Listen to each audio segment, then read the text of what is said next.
morning, good evening, good afternoon, depending on wherever you're getting our signals from. This is another program on the special panel on the Commission of Inquiry created by the President to look into local council affairs. So with me today or my guest today, it's Mamadou Kurang, Elijah Mamadou Kurang.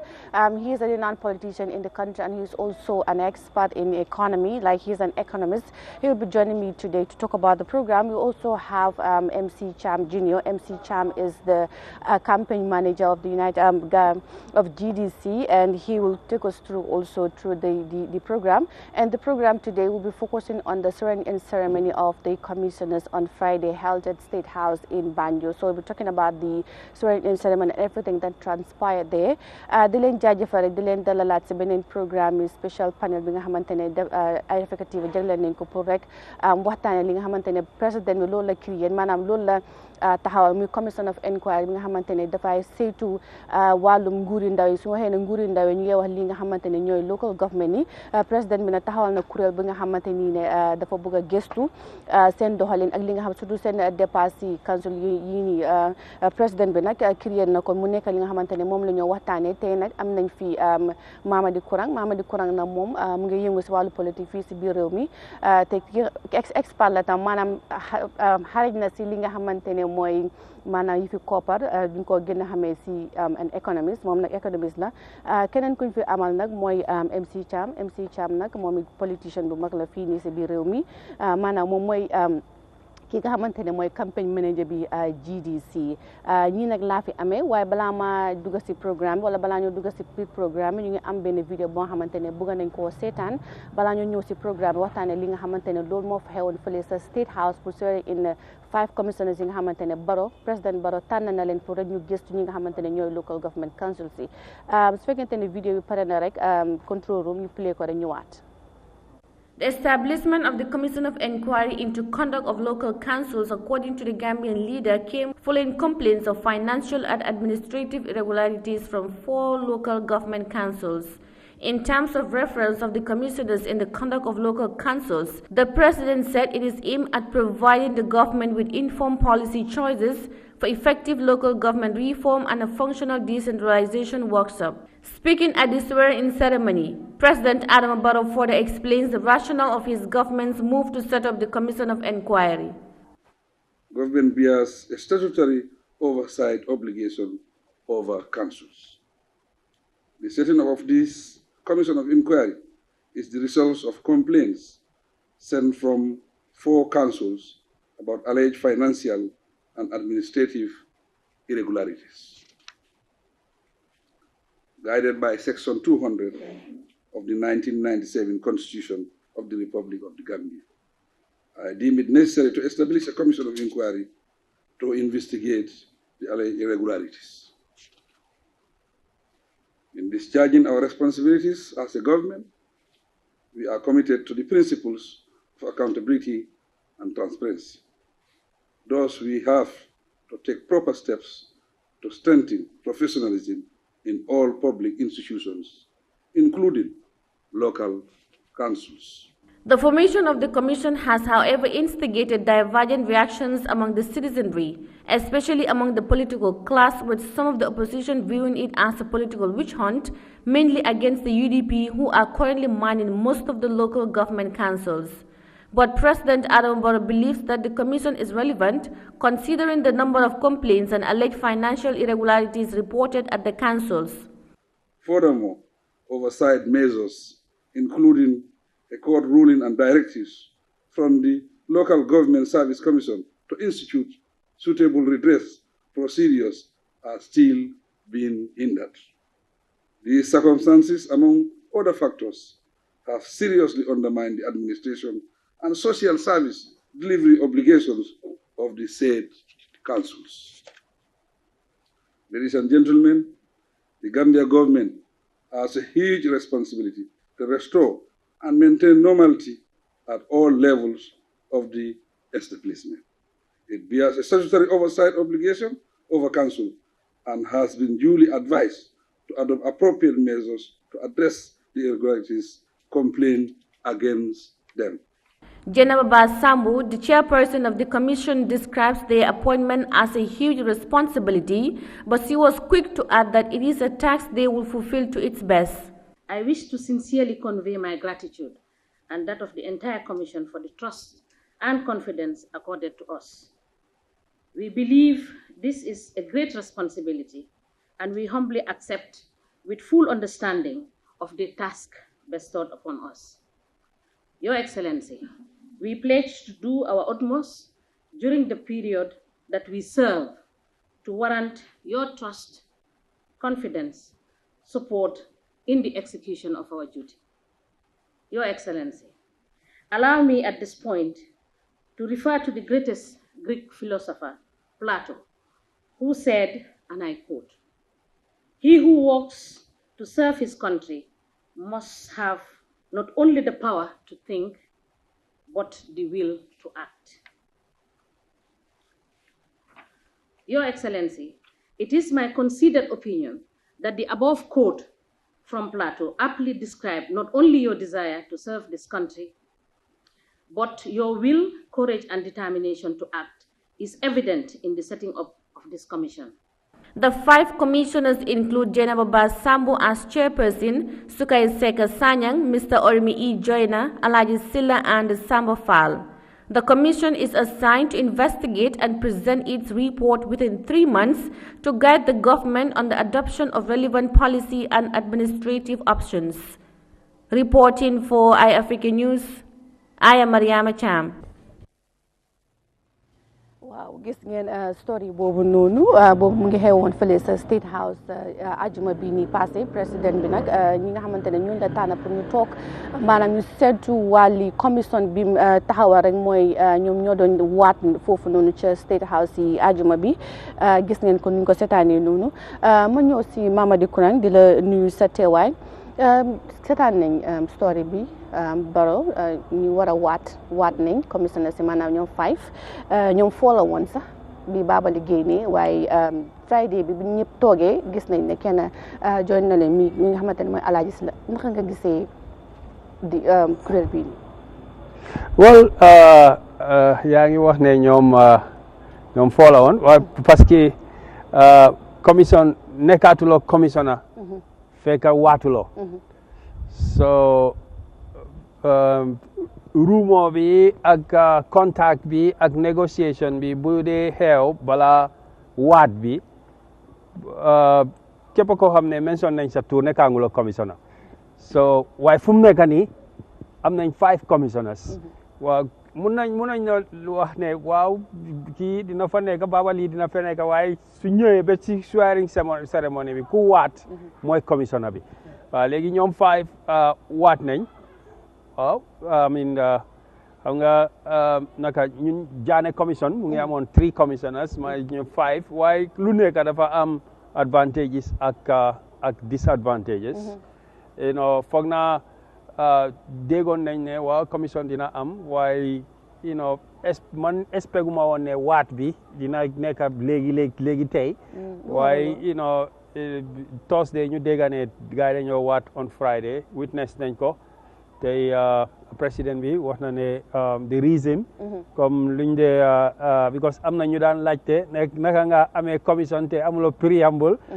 préambule mooy nga jéem a explain tuuti rek ban dalila moo tax ngay sampa commission bi parce que moom dafa quote ne ya président bi commission of inquiry Gambia yi waxoon naa ne fii yàgg na fii for 100 years ci loi bu ñu nekk 19 something mu exercise power bi mu war a waxee like lan moo tax mu establish commission bi you know tey mu ngi wax ne lapses yoo xam ne dafa undermine administration am yu nekk ci council bi foog naa joxoon naa xëy na yenn examples yoo xam ne xam naa léegi after di nga ko ci wax parce que si biir waxam mu ne commission bi du ko gën a samp mooy complaints yu receive waaw from local government councils on financial management, and also their activities are inappropriate or they are not in line with national development or standards. Wow. Mu wax ba lim si fo comme naka nga gisee lifin boobu parce que foog naa Gambia am nañ lu ëpp 4 waaye moom 4 la wax ne ñu la receive seen complaints te 4 la mention waaye nag mention wut ne 4 kii ak kii la moom daf ne 4 rek si biir 4 naka 4 councils waaw 4 councils yeah I mean moom so what's the question léegi su nekk moom waxe wontu ne comme like council bii la wala council bii la moom daf ne 4 councils waaw so xam nga this is lingering in la comme bu tuddee loolu lan moo ñëw sa xel waaw I mean moom wax na ne forward because déggoon naa ne sa joxe na exemple for Banjul City Council and KM ak KM ne tey yeah I mean foog naa fu mu nekk nii you know well eeneem lu mu eenee ak lu mu def yeah loolu is dafa depend yow noo ko mun a interpréter waaye comme lu ma gis obviously Banjul City Council KMC and ak yeneen dégg nañ si parliamentary naka committee bi question mi bu fa nekk gis nañ questions yu bari yoo xam ne ci council si answer wuñ ko loolu am na ci parliamentary process bi tey foog naa gis nañ tam like audit queries yoo xam ne gars yi raise on nañ ko ci audit queries ñu raise ko ñu ne waaw queries yi nii auditors yaa ngi ko raise waaye some of the councils joxe wuñ answer boo xam ne satisfy na auditors yi understand nga yeah so lii is already right technically as a technician right it's already enough reason right mut na ba pare right mut na pour councils yi nga xam ne establish nañ because the law is there boo xam ne président bi am na right pour establish commission for councils so now the councils serve nañ seen 5 years and there are still a lot of public interest issues yoo xam ne tontu wuñ ko so loolu is enough right of course President Barrow dinañ mun a wax ne there are a lot of other areas boo xam ne du councils rek waaye since ñu ngi wax fi councils it's justifiable MC President Barrow wax na ñi nga xamante ne ñooy commissioners yi war a saytu wàllum councils yi tamit ne waat nañ keroog ci Friday bi comme la nga jàngat si speech yi President Barrow bi nga xamante ne gars yi waat nañ ba pare jërëjëf Tom maa ngi nuyu suma broda Mr Koura di nuyu ñuy déglu programme bi yëpp ñu nekk si réew mi ak si diaspora bi di wax ne asalaamaaleykum lu ma jàng keroog si commissioners yi nga xam ne waatal na leen dama foog ne président bi sooy wax as head of state da nga war a am facts and evidence xëy si ñiiti réew lu demee noonu joxe na exemple Banjul City Council bu mu paree Banjul City Council génne neen evidence wane ne ñoom joxe nañ seen financial report yi ministry ba ministry bi acknowledge na ko ñu génne evidence yi and secondly nga xool ñan la sewee di commissioners ñan la léegi balaa ñu si commissioners moom si boppam waxam bi tey ndax lan nga waaw léegi secondly ñëw na si waxam yi joxe na reason ne 4 councils 4 councils yooyu ñëpp xam nañ leen mooy Banjul City Council KMC LRR URR 4 councils yooyu la wax nga moom tudd tur mën naa tudd tur yi peut su ñëwee si doole commission bi di nga ñëw ne MC waxoon na ko fi 4 councils yooyu la soo xoolee press conference yi NPP bu gars yi di support dis naka commission bi Sidi Ndiaye wax na ko fa seen press conference bi so an dem na ñëw yëpp seen problème is about the elections man support naa ñu fight corruption kuy xeex corruption bëggoon na man naa si bokk dimbale la but not about pick and choose man MC Cham because gis neen audit report bi waaye nga war a toog ba few weeks to elections nga ne da nga bëgg a commissions council si after am nga how many years how many months balaa elections si because seen target was the interim bi dafa fail because moom la gaa bëgg na use pour def si politics pour mën a yaaxa image yi ñoo xamante ne ñoo bëgg a seek for naka re-elections mooy 3 months before elections man naguma loolu because président bi dafa nekk ba after election mu ngi ba tey mu ngi State House the same thing mu ngi apply to National Assembly mais mbasi after bu gaay winé o ñu lose ba tay tam ba ñu la soy ñu door a hand over seen diplomatic passport whatever but dama feel like ne commission bi time bi baaxut okay despite president bi am na doole am na power pour set a commissions kenn waxul loolu but few weeks to elections nga war a set a commission why is the opposition MPs candidates sorry ñoom ni ngay dem si commission bi di uyu commission bi why NPP or other parties ni ngay campaign because li gën a important mooy is about the councillors so amul councillors yi doo am mandate of the councils wala mu war a tax comme time bi nekk problème because FPAC time bii nii si diggante bi lañ commencé woon di scrutinize institutions and all those things ñoom ñëpp si lañ commencé di dem pour ñu seet li nga xamante ne mooy seen financial ak statement yi so fooguloo dafa coïncide am nga government bi perewuñ sax pour isi commission seen teget was the interim bu ruling bi ñëwee from Supreme Court or the High Court foofu la gars yi door ne waa léegi nañ dem si isi set a commission because mun loo depend on nit mu ne la council bi am na corruptions you have the audit report council den ñu ngi ko audit moom mu ne reports according to reports brought to him reports ñu ko isil su nekkee ne da nga téye gars fraud or corruptions it's very easy contact sa police or AG chamber let them press charges against them individuals and the example was opened at the CEO of KMC ko xam ne dañ ko téye fraud c'est open secret lan la si gars yi def into ñu ngi ko force mu ñëwaat back to office so si yow daal comme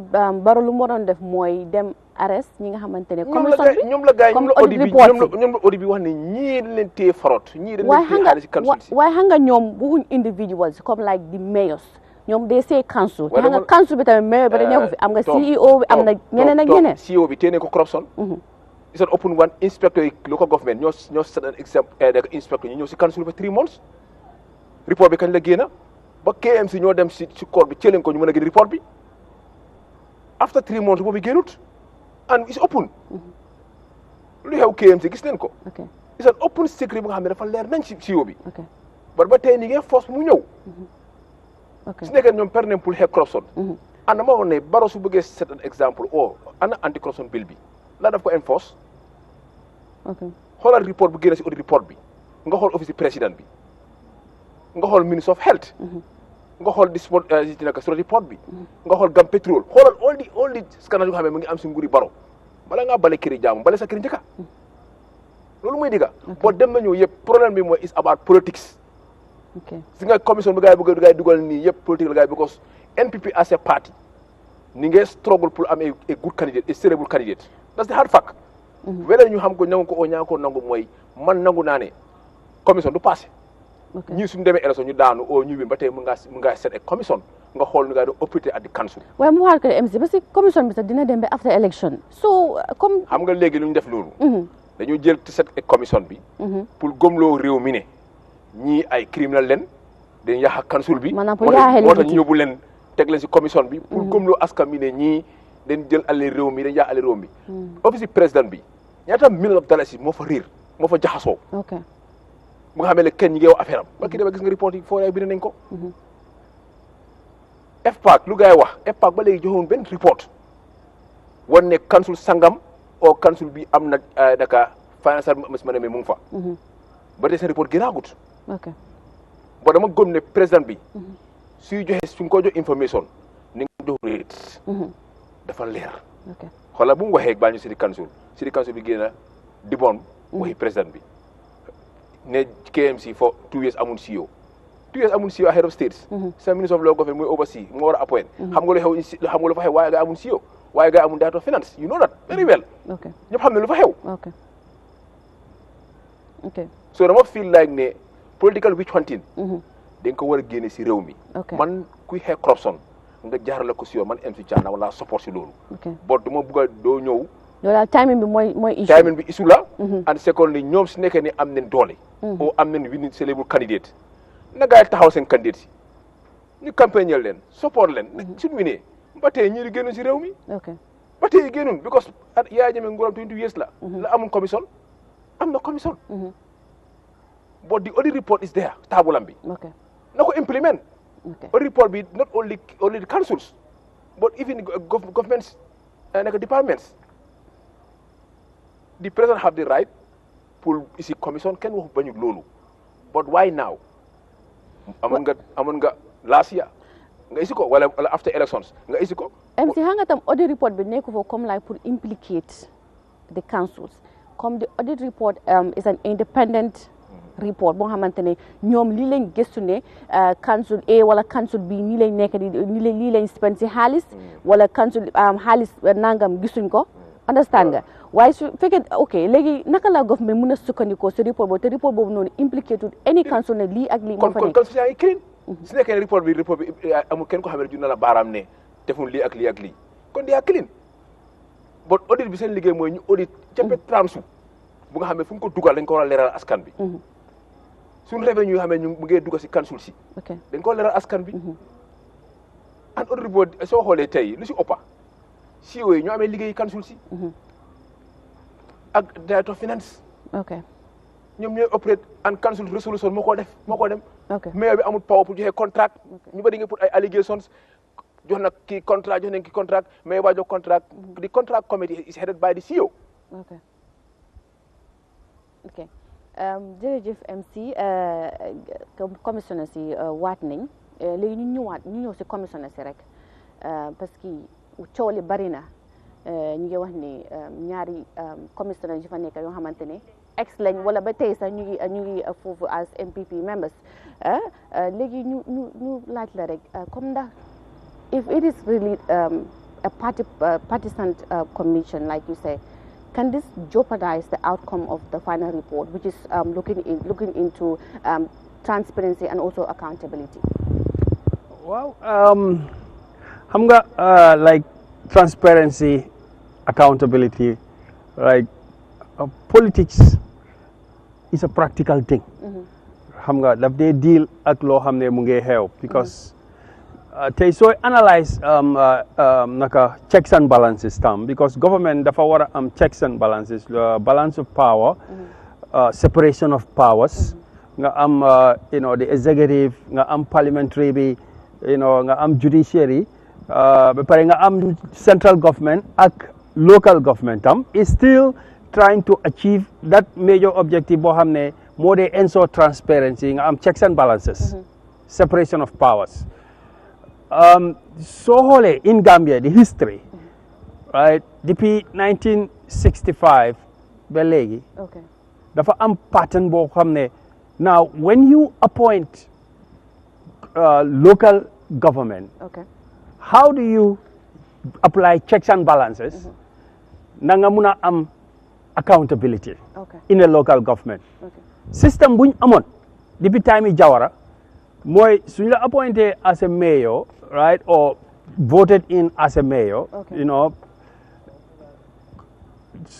bala election bi is a grassroots office. Grassroots office la nekkul central government office. Central government office moom foofu lañ dee ñëw parliament di la check, right, newspapers di la check, press conferences yi daf dee nekk compulsory on the central government to once in a while international local media put you to task. While local government suñ checks and balances for 55 years mooy mayor bi 3 months bala election dafa war a vacate. There is a reason for it. Understand nga? And the reason for it is to have a separation of power, to do a checks and balance, even if it is a votable. Su dee sax dañ ko sànnil karta still dañ ko war a check. Su bàyyee 3 months before dafa tere lu bari, right, corruption, because at the time of the naka election yaa ngi am taxpayers money, at the same time yaa ngi campaign, all right. Loolu moo tax time Jawara time Yaya bala election bi ñëw, right, da nga war a vacate. Ñoom gis naa ne dañ dem. I don't know why. Yeah, I don't know why they have to go, because xam nga loi, yeah, fine. So the law, we have to follow it.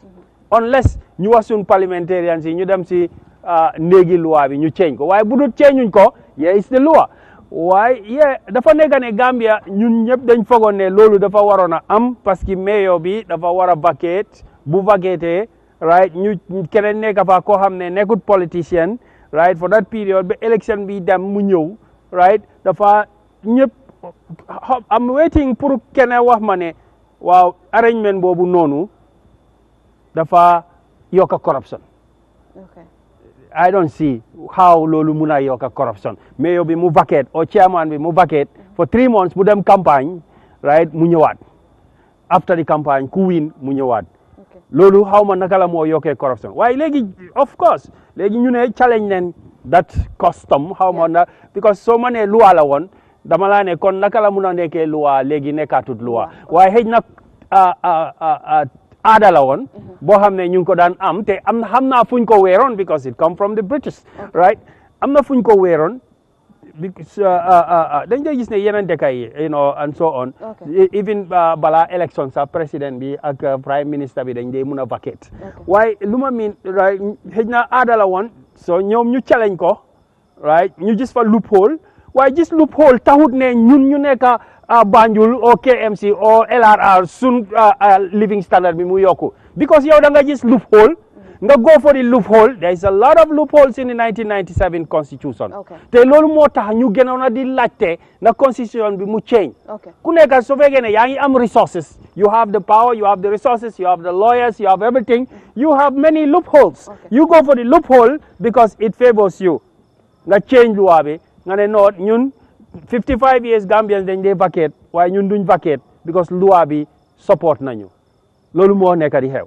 so now but loolu am na waaye am na lu manqué lan moo manqué okay even though it was not a law or it might not have been a law waaye dafa amoon sola dafa amoon use lan mooy use bi daf daan nekk checks and balances politicians bi mu vacate civil servant mu ñëw mu replace ko until for 3 months election be over political period mu replace so that use now that law is out but the need bugee bi ñun suñ bugee bi ñun ñu nekk di sànni carte nekk fi KMC di def mbalit ñun ba tey dañ buga some kind of checks and balance so ana suñ checks and balance bi there is no checks and balance at the moment so loolu moo tax ma ne la ñun suñ fekkee ne gis nañ okay right we live in LRR now that the CEO is not or the chairman is not going to vacate do vacate dafa nekk ba election bi bam jee tey suñ tax money bi he is campaigning and he is handling our tax money now what is in it for us as the voter soon why so we can go back to the president and say we need an investigation te moom foofu lay ñëw balaa nga ma dog right investigation bu nekk dafa am weakness and strengths so ne audit am na advantage am na weaknesses also right advantage bi mooy statutory legal process la boo xam ne soo ko def da ngaa follow ay loi waaye loophole bi ba tey mu fa ci audit bi nga xam ne auditor bi di nga ñëw nga ne ko xëy na jënd na bagage bi for $1 million right moom xëy na du mun a xool every bagage bi nga jënd for the whole year because once in a year lañ ko dee def every bagage bi nga jënd the whole year moom du am time pour check the history of that transaction so moo tax auditor bi su ñëwee daf la dee wax ne my job is not to detect fraud you as the manager yow mi manage mooy yow yaay nekk detect fraud so audit gis nga ne am na weakness am na strength right parliamentary investigation process bi tam am na weakness am na strength because auditor bi moom expert la waaye parliament bi du parliamentarian bi du financial expert loolu is a weakness strength bi mooy parliamentarian bi am na multi party structure understand so suñ la question yes you may be lucky that ñi la question sa waa parti ñoo fa nekk boobu dafa nekk weakness waaye mun nga unlucky tam ñu la question maybe they are from the other party so that becomes a disadvantage for you so there are checks and balance in the parliamentary there are other processes ministry process bu nekk dafa am weakness commission see all these things audit parliamentary process ministry investigation duñ mun a replace commission su fekkee ne d'accord nañ ne commission is legal and necessary ñoom seen duñ mun a replace a commission so lii dina mun a tax soo buggee wax ne because of this like commission waruta am because of audit or because of parliamentary commission waruta am dina am loo bàyyi gannaaw waaw coming to who is the commissioner yeah I think lii moom man gis na components because su may I'm assessing the commissioner bi am na any experience boo xam ne really link na am na link with the with the issue tey gis naa fa ex mayor gis naa fa ex banker gis naa fa ex foog naa nominated member la woon Silla I think elected member okay so he's an elected member right and he's not active in politics I don't see him now so ñoom yëpp they were active in politics and well, even in the American Congress, if you are having the Hunter, you are investigating Hunter Biden, or you will have only the Democrats will do that dirty job, and you are investigating Trump, only the Republicans will do that. You are investigating Trump, only the Democrats will do that because no politician investigates himself. But that does not mean that you will never be investigated. Baro du muna wax ne man kenn du ma investigate be aduna bi je yow di nga olu lol so but at the moment there is a mandate the president has a mandate he's applied the mandate su fekkee ne man my mayor and chairman and I'm not gray area lu ñu wax gray area see who is CEO who is chairman CEO is responsible for the finances but the authorization comes from above. Okay. So coming back to the commissioners, earlier before this program, you mentioned like the 5 commissioners is even too much for a commissioner. So let's look at the formation of these commissioners. You know, the allegations are many, like politicians, you know, being part of the commission. Will that not jeopardize the final outcome, or will they be fair in their work as commissioners when the commission begins its sittings? So how do you see that? Yeah, I mean, every commission has got issues. You know, okay. From Algali. Yeah, from your expert, you know, you were one time a commissioner, but you. No, I was in a commission. I was a secretary. Okay, for 1 year. Yeah, though you are okay. Yeah. So, how can this jeopardize, or do you think there is any issues, you know, having ex-politicians or still politicians? Nobody knows. That's what I'm saying because it depends. So investigate, yeah. Now you want independency. You want the commissioner to be independent. Understand that? Now, first of all, dang the first appointments when you have them, fungal tender, is it legal or illegal? Okay. On the face of it, so if you break any law, the chairperson should be somebody who have got so much number of judicial experience. Muwara muna neka high court judge, right? Commissioner say you neka I mean responsible citizens. Okay.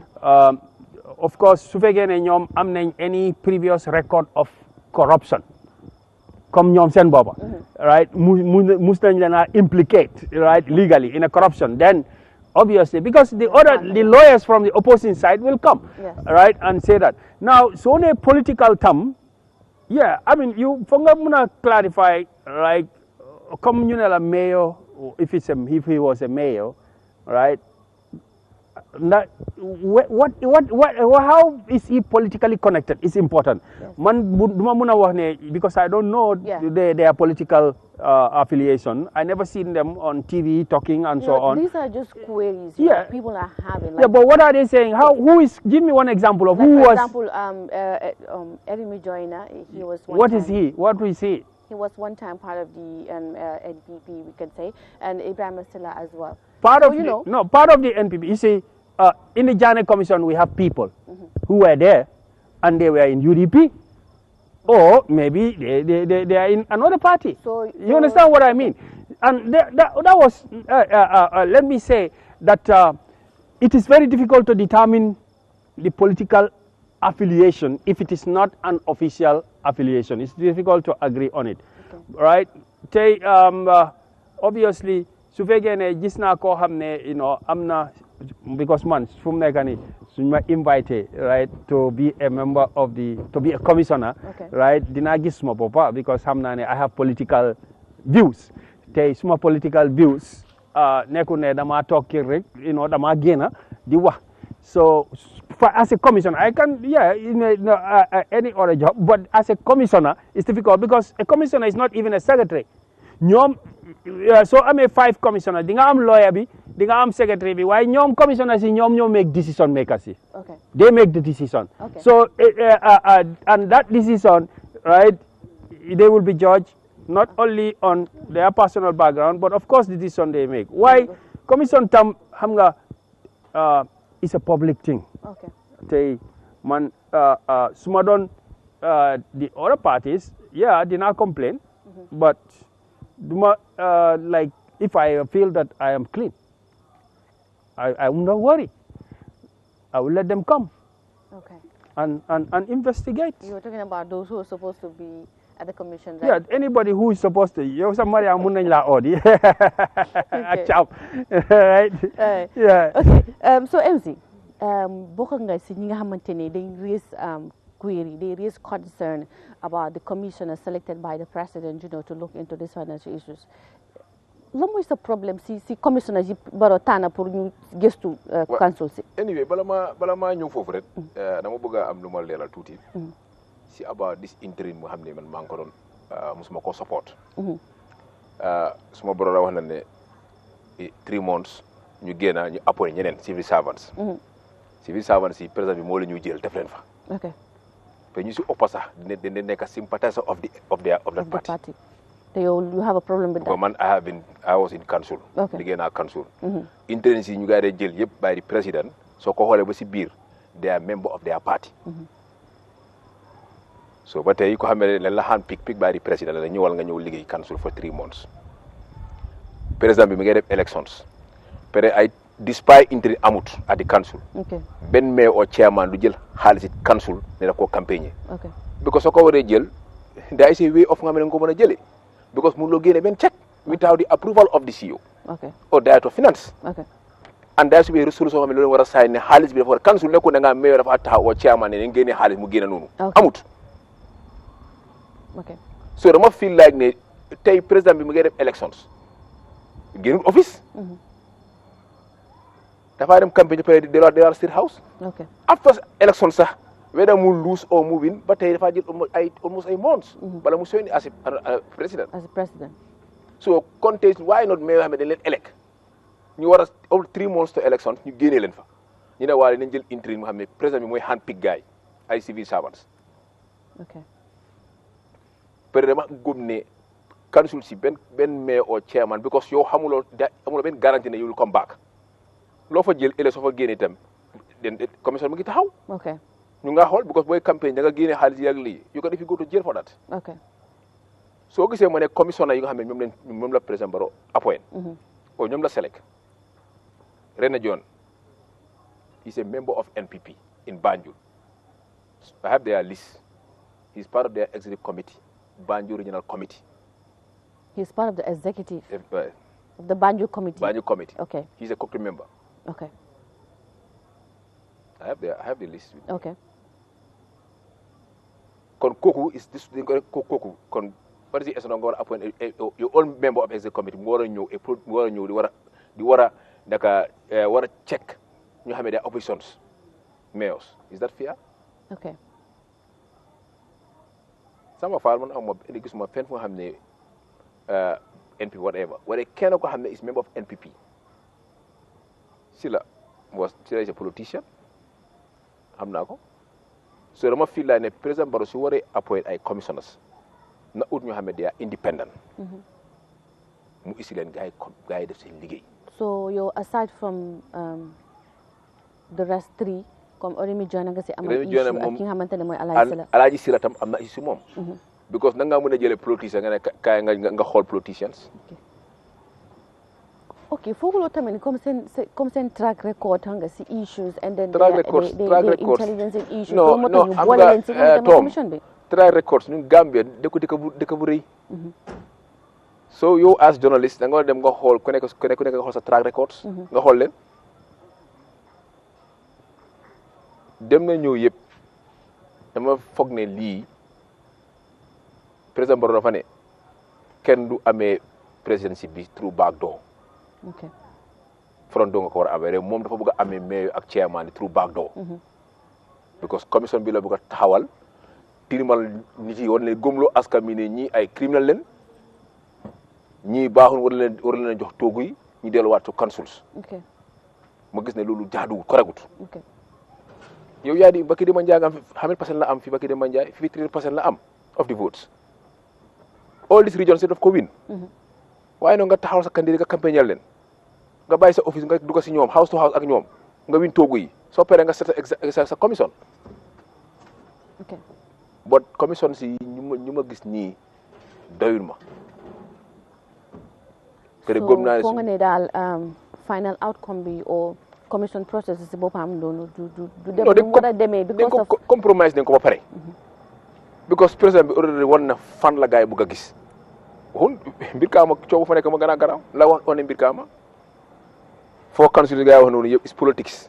ok man dama ne nangu naa ñu isi commission nangu naa ci bu ko xamee ne jël nga àllee réew mi bon nañ ko dooree si kaw nañ ko dooree si office président bi. ok foofu tamit comme teel na pour ñu draw a conclusion on the commission and comme like ñu ñoo demee ak yooyu noonu foofu tamit ñu jox leen seen axa ñoom yi nga xamante ne ñoom commissionnaires parce que waat nañ pour fair. Tom maanaam topp commission bi comme nu mu waree foofu la ñu jox leen the benefit of the doubt. ñaata nit ñoo fi waat. ñaata nit ñoo fi waat si réew mi fii fu ñu mujjee lu ñu def. ok lan la mujjee ni lu ñu def. lu ñu def.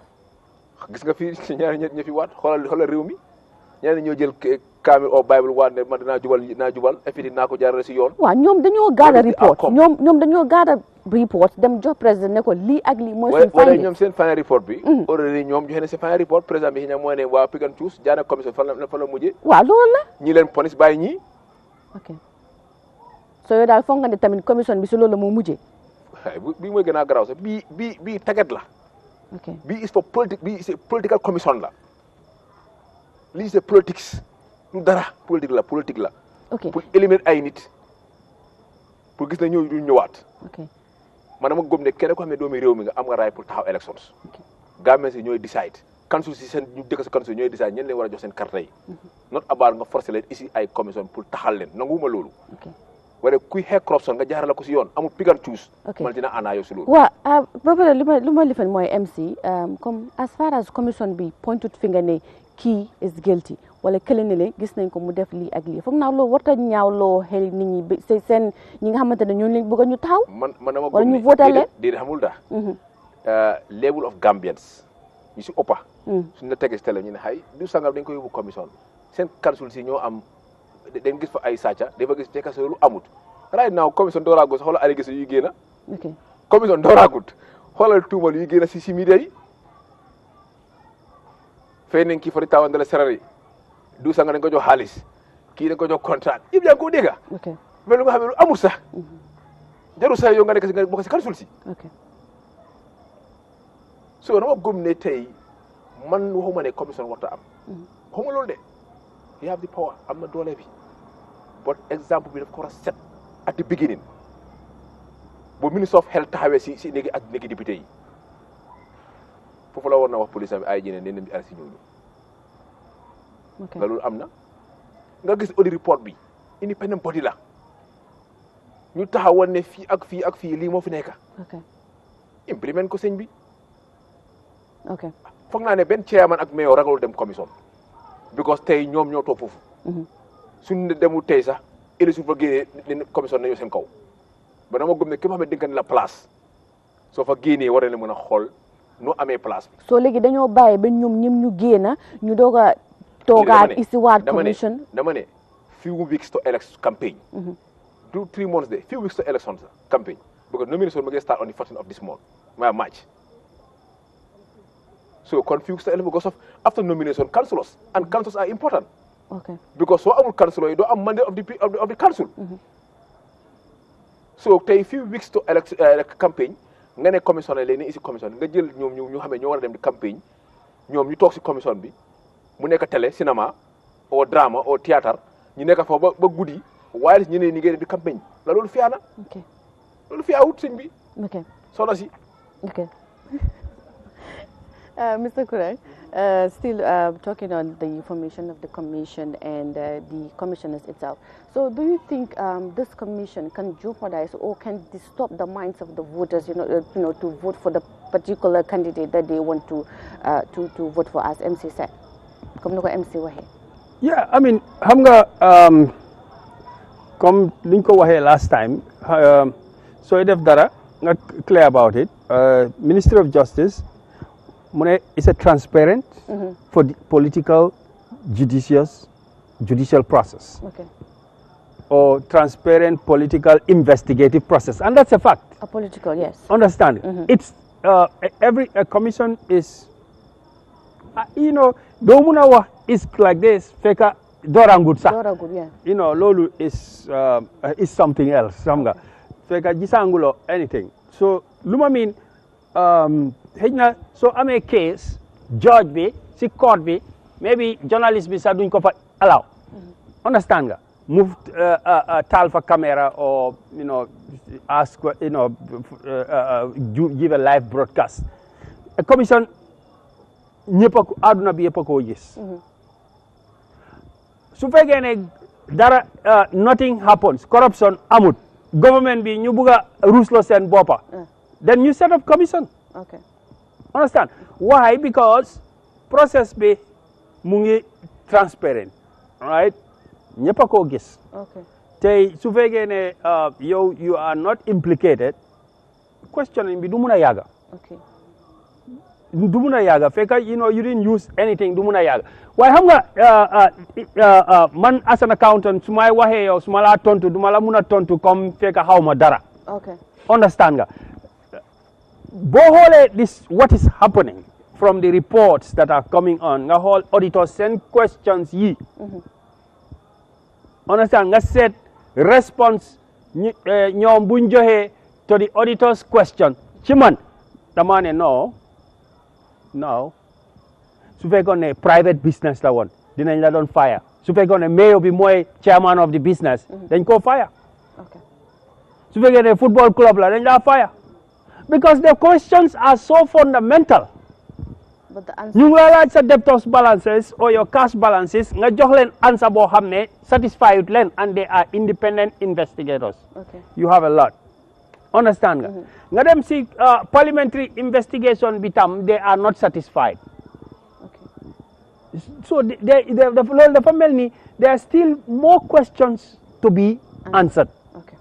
Tey su fekkee ne there are more questions to be answered and you said ñoom dañ wax ne CEO moo amee xaalis bi and the finance director and the CEO and the finance director government moo leen daga employ. Okay. Isn't it? Government posted them there. So if the commission is coming and yow yaay CEO bi and finance director yéen ay the first xoolal rek ñoom ñooy nekk the first people to call. Okay. Because ñoom ñoo amee mbir mi they are the accounting officers. ñoom ñoo respond. waaye su fekkee ne CEO bi respond na right mu ne chairman bi wala mayor bi wax na ne ma def lii tey yaa ngi evidence bi ñëw na yow dinañ laaj ne yaa ngi nekk chairman lu tax ngay war a def loo xam ne fonctionne keneen la. one two lu ma tuta ma ne la du ma mun a nekk accountant may xool loo xam ne ma ngi koo gis comme nataal ma ne la non gisuma ko. yow CEO bi mooy accounting officer bi. Okay. right mu nekk council boo xam ne amut CEO for 2 years. Who is running it? Right nga nekk naka CEO of BCC ñu laaj la yenn question nga ne no xaw ma I don't have knowledge in accounting and you are making accounting decisions. Okay.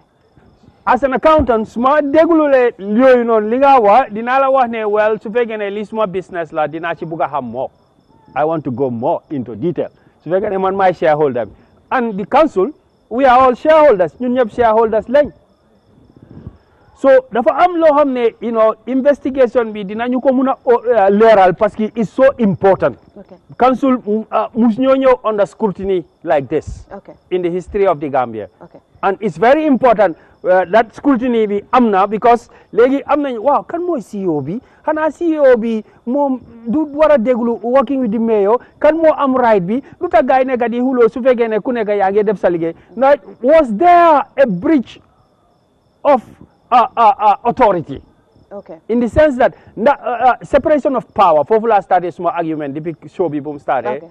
Separation of power is needed for accountability. Okay. Separation of power is not only the government and the parliament and the judiciary. No, in the council there is separation of power. Okay. The separation of power more the elected and the appointed.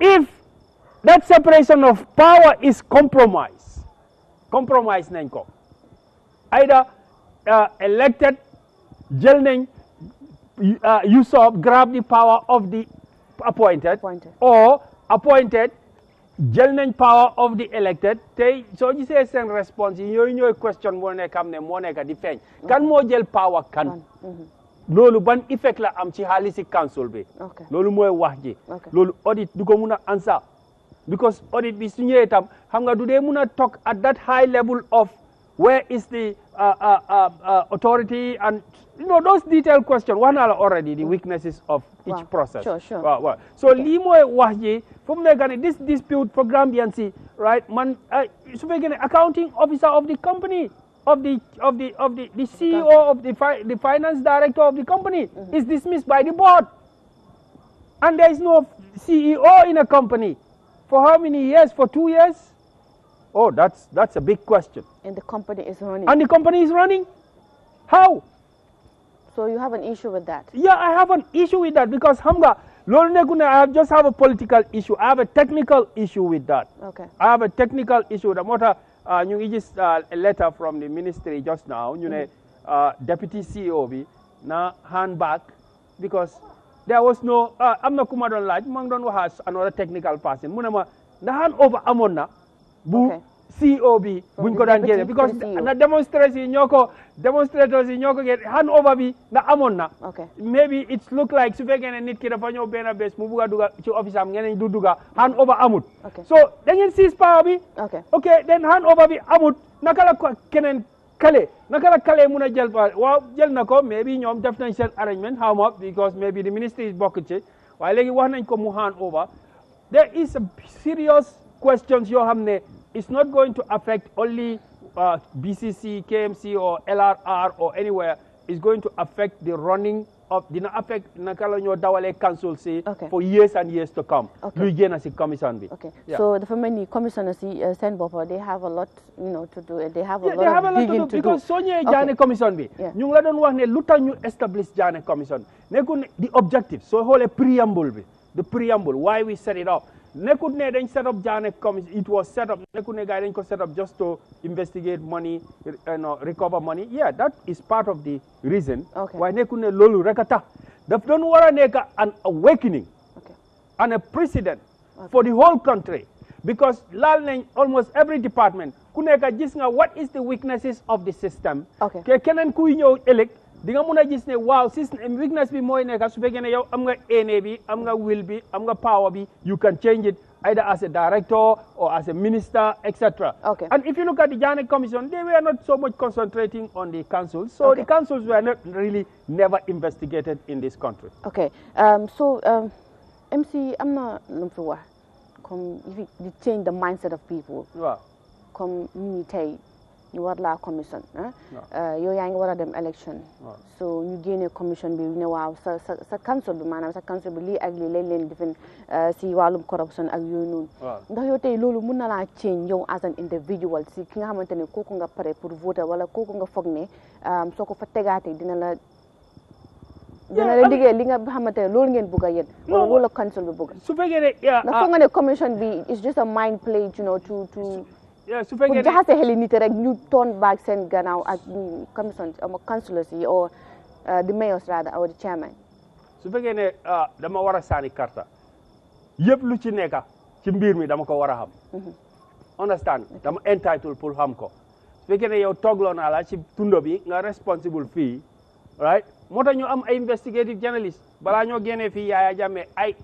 official and unofficial investigations yëpp am na ci social media and so on loolu tax na tam mun a mobilize nit ñi change mind of nit ñi koo xam ne ñu ngi ko daan votal for 22 years ñu decide ne non jeex na yow demal understand te loolu ñëpp politicians yi ñoom ñëpp ñu nekk di xiccoon yi d'accord nañ ne media bi am na ci influence investigation official and unofficial am na so man voter bi su may war a saane karta bugguma dara nekk ci lëndëm lépp loo xam ne mun naa ko jot ci information soxla naa ko man keew ma nag fu mu jógee ndax ci opposition because yes up to 2021 su ñoo nekk di yëpp lu nekk man parti bu ma support yëpp lu ci nekk beneen parti bi nañ ko leeral suñ tasee si parliamentary election bi tam yëpp lu nekk ci yow dinañ beneen side bi dinañ ko bëgg a leeral tey ñun voters yi si lañ dee am benefit bi mooy démocratie bi right differences of opinions and ideas tey difference of opinions and ideas fu nekk la day jógee right daf they supply with or the government supplies whatever information they have the opposition ñun tam always dañ day génna waaye xam nga su ñëwee fii du ma dee gis like UDP as 100% opposition any council any su dee GDC ñu ngi roon Kuntaw fu mu nekk nii no du ma leen gis as a 100% opposition they are a government a local government it's a government local or international or central is a government. So what is a government? Anybody who takes taxpayer money and decide where it will go. So you control local council. You are a government and you need to be scrutinized. So when were they scrutinized? When? Publicly. They need to be scrutinized. So for me as a politician, I am here independently to scrutinize the central government of Barrow and to scrutinize the local government of any party who is running a local government. So as a voter, right, so many wa li dina influence my mind. Gambian voter dañ la dé mëna wax né ñom ñoo gëna intelligent Gambian politicians yi sax. Parce que ñun dañ dé nekk di wax amuñ enough time to think. Ñom ñu ngi nekk di déglu di xalaat.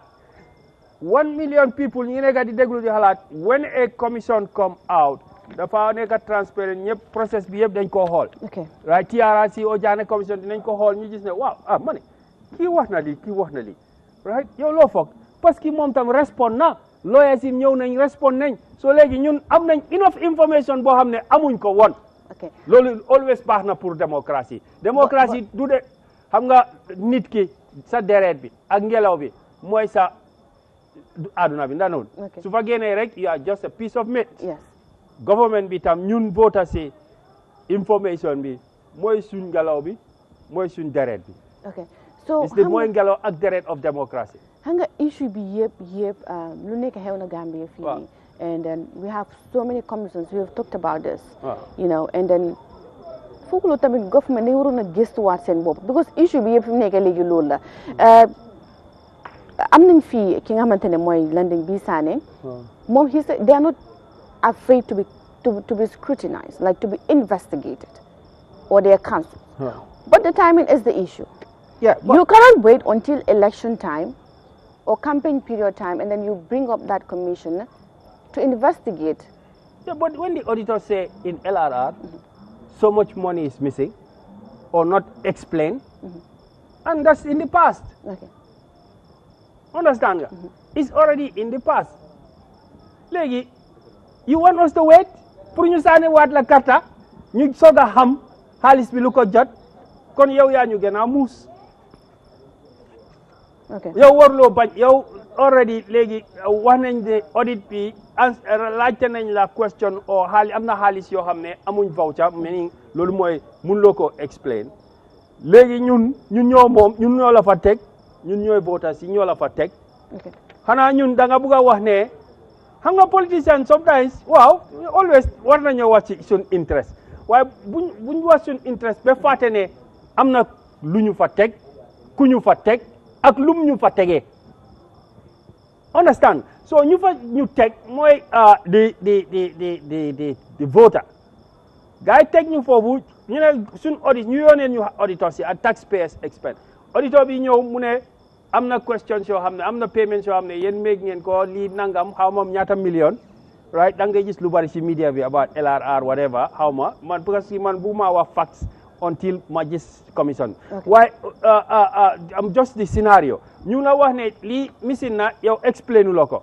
léegi yow yaa ngi wax ne waaw ma ne bu leen ma laajte lii xaar leen ba ngeen sànnil waat ma karta ngeen soog a ma laajte loolu mooy lan loolu mooy ban façon wax da nga war a wax ne ma ne yéen balaa ngeen ma sànnil karta sax gaa yaa ngi wax ne lii ak lii manqué na kaay leen ngeen seet yooneel leen yeneen nit commissionnaire yi ñu seet pour ma gënaal setal suma boppa ngeen sànnil ma karta waaye yow nga ne waaw suñ ma cegoon after election baax na waaye balaa election loolu baaxut loolu man su may toog man mii sànni karta lan laa war a foog ok so yow sa gis-gis daal utee na si ñeneen ñi nga xamante ne ñu ne président dafa waroon a bàyyi bi after election waaye yow nga ne comme anytime mën na koo am it's normal. corruption amul time. ok maa ngi wax Barrow ne nag investigate everywhere. ok waaye du ma ko wax ne fi nga starté bàyyi ko. non.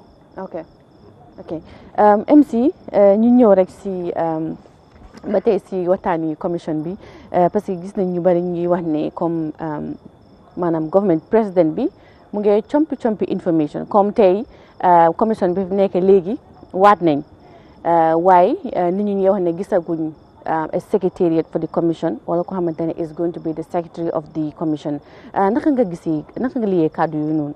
waaw balaa loolu dem Alaaji Kura wax na lu bari fii bëgg naa ñëwaat. waaw comme amuñ time rek waaw pour ñu defal rek waaw. tam ñu leeral. waaw just a minute rek.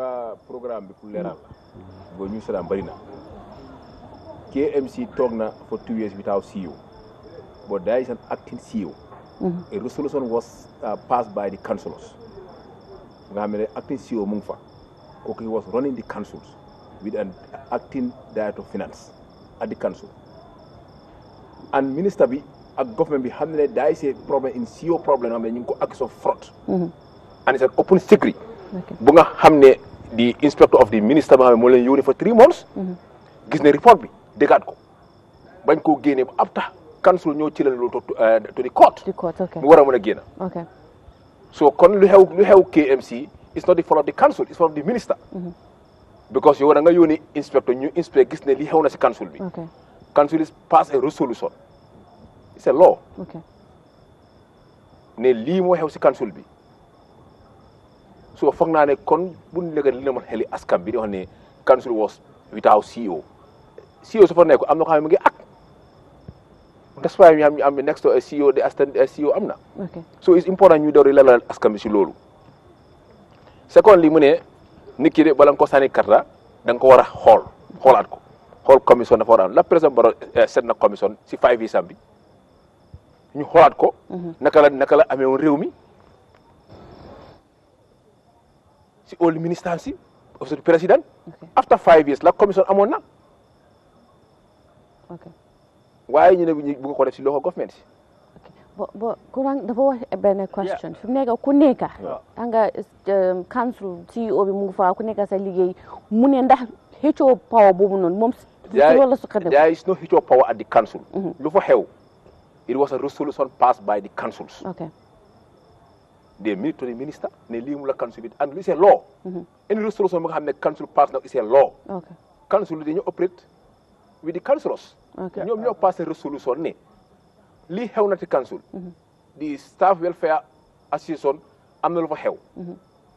ñu ootee métier nguur bi yónnee ay inspector. Okay. Minister of local government, Minister of finance ñu ñëw for 3 months they are in councils and they don't even have transparency to the people.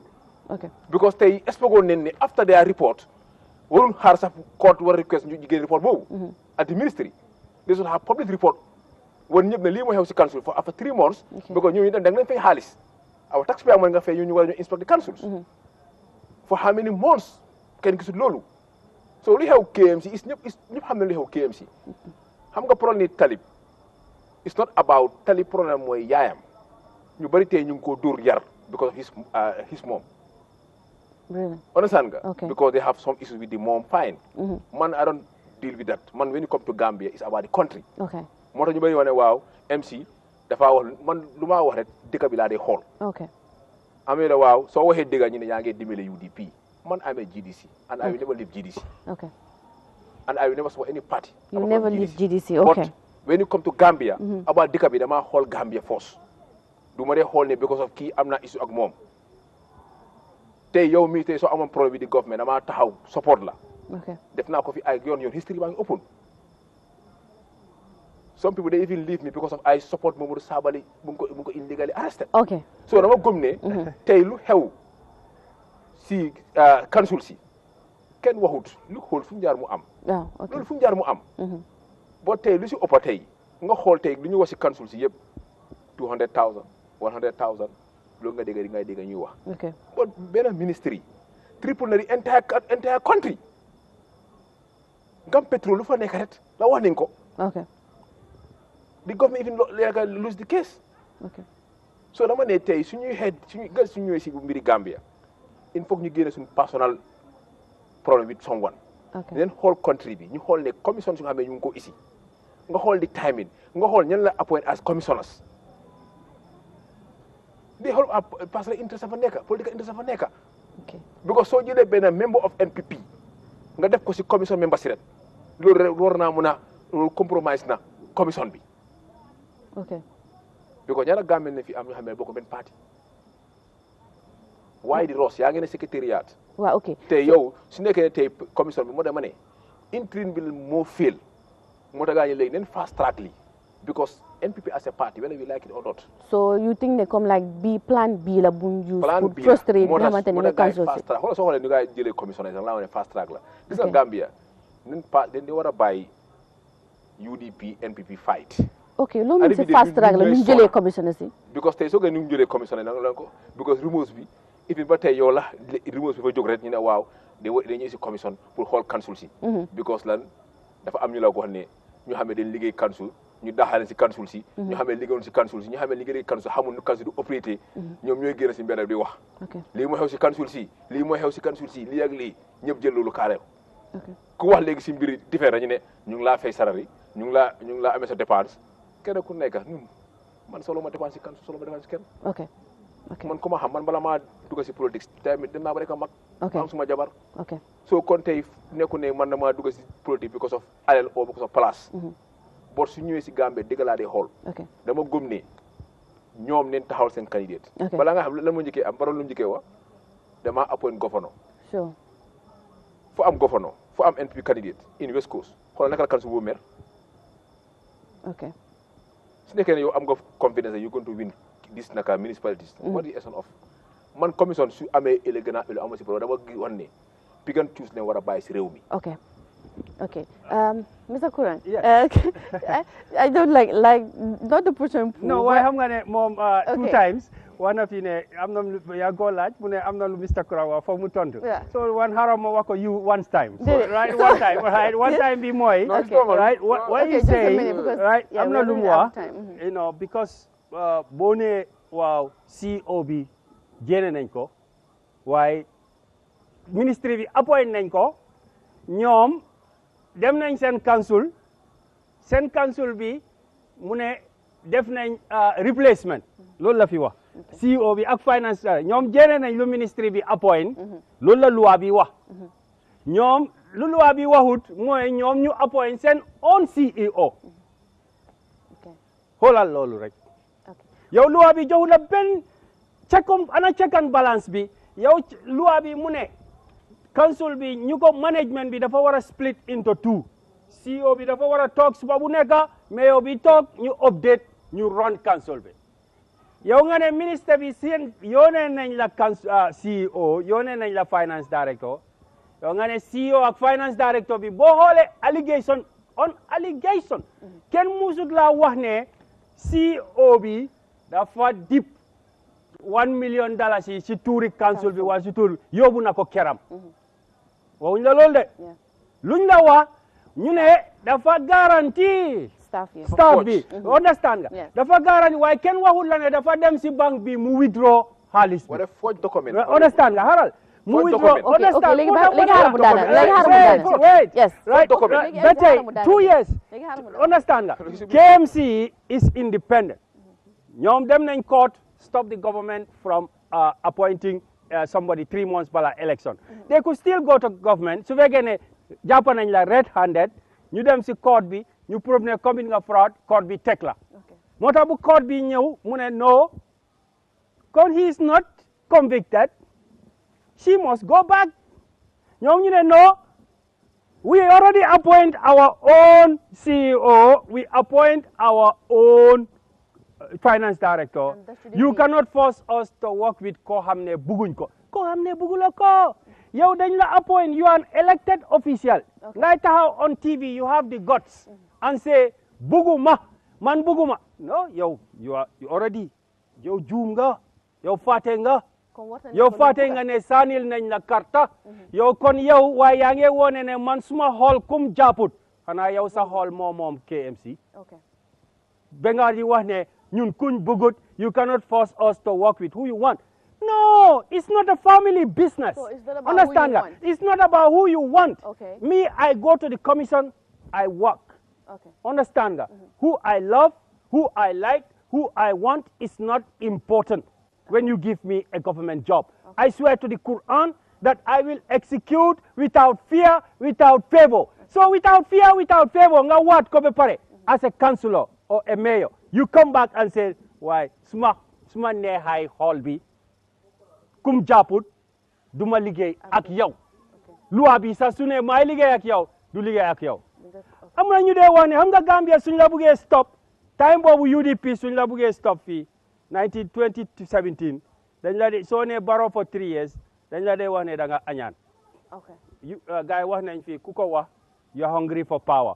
Ku ko wax yow da nga añaan. Suñ la buggee stop si dëkk bu ndaw bi dañ la ne da nga añaan. Waaye suñ maas yi nga xam ne Yahya Jammeh time of government ñu sacrifice suñ life and call out corruption. In the time of the military government. You lose soon job. We have no job, nowhere to go. But still we stood by it. In the time of the transitional government, you stand out, speak against corruption. Because we don't belong to any party. Right now also, you get the same thing. So kun you want ne wow that Gambian cheap way, ne wow, dengan anyan. Yun ham nañ dëkk bi rek. We know a little bit. Students learn in accounting. So wahe dañ la de analyze na yow you are talking for your own personal interest. So li nga gis ne moo tax ma ne la when you look at KMC and the councils nga gis patronage boo xam ne moo rey Gambian baadoole yi depuis 1965 ba léegi. Nit ki ñu jox ko place moom couleur bu mu dee sol loolu rek a dee dox si place boobu noonu. Ñun bu ñëwee si Jammeh commission bi they said we investigate. Waxoon nañ ne councils, departments, and so on were politicized. That was the argument. There was a young father report. Right? The argument, the first day of the Jammeh Commission, when the lead council and the chairman made their statement, and the preambles from the parliament, lumu waxoon mooy nepotism of the. That's why we need to investigate the president and his close associates. Understand? Why? Because the APRC were accused of using the councils as green and painting them green. So when you hold the council as NPP in West Coast or UDP in Banjul City Council or KMC, do you think that you are fulfilling the promise? Now you're fucking a linga promise wa Gambia na 2017. Yang ko fulfill because you saw them as council be come Yankuba Ture Yankuba Naka. Yankuba kan moy KMC mayor Yankuba Nakala Koli Yanko make a subject of investigation because of the APRC turning the council. Now when we come we said democracy, transitional government. We want to do away with everything. So are you saying there's nepotism in KM? I'm saying that what we fought against in 2016 pour génne fi Yahya Jammeh ñoom dañ ñëw ñu toog ñu gis ne waaw Yahya nu ko daan defee noonu nañ UDP and NPP. So that's why I said West Coast and KMC and BCC. UDP and NPP came to this country and said, oh, come on. Just a minute, because we're running out of time. Well, yes. Yeah, okay. Just a minute, Daniel. Just a minute, yes. Right? So what I'm saying is what is good for the goose is good for the gander. They investigated people, right? We investigated people who were running for election in 2017 to 2018, right? So it doesn't matter whether you are running for election or not. Take the emotion out of the rationality. Corruption, from the auditor's report, from the PAC, manduma muna wahne, kijel nali, wa dama muna wahne, as a reasonable citizen, I have the reason to suspect. Thank you. Ne li dañ ko wara setat bala ñoo set kari karta. You are just a minute rek. Waaw, just a minute rek, yeah. Ko wax na lu bari.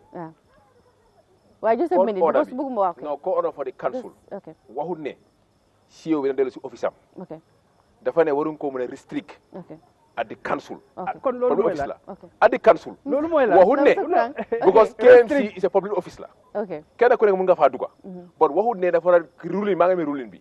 I can send him the ruling. Just a minute. Guy bari ni ngay mislead. I've seen it. Guy bari ngay mislead public bi di wax ne dañ ko bi dafa joxe ordonné na dem liggéey Okay. kon la wax Okay.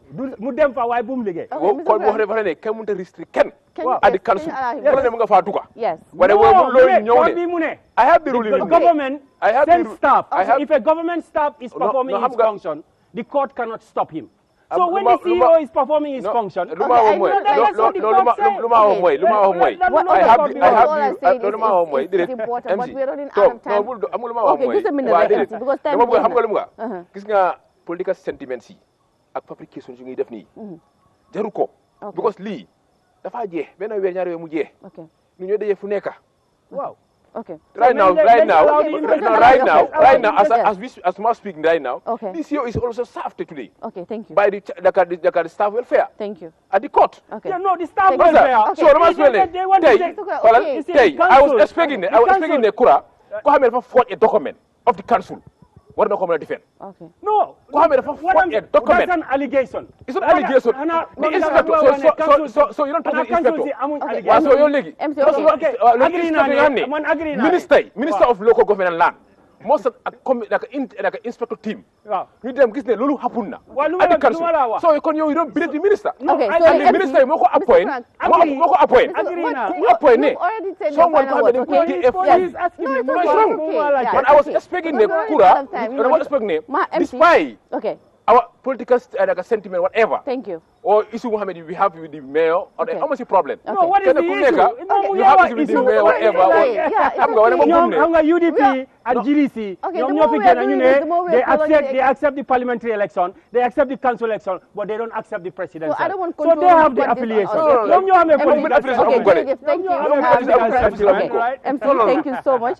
Mr. Kurang yow tamit jërëjëf waxtaan bi neex na torop waaye dinañ continuer waxtaan bi ëllëg inshallah si time bi rek ngeen toppa ñu yëpp lu ñu fi waxtaanee rek mooy commission bi nga xamante ne président set na ko pour rek gëstu financial activities ak maanaam comme doxalini council yi nga xamante ne ñu si biir réew mi maanaam local government councils ak programme nag luy sax la join leen ñu ëllëg inshallah si waxtu bi rek ñu isilee lépp li nga xamante ne dina rusee si commission bi ak commission bi li ko lal ak yooyu yëpp maa ngi fi amoon tey MC Cham ak ki nga xamante ne mooy Mamadi Kurang di leen sant di leen gërëm seen teewaay Mariama Cham la woon thank you join us tomorrow bye bye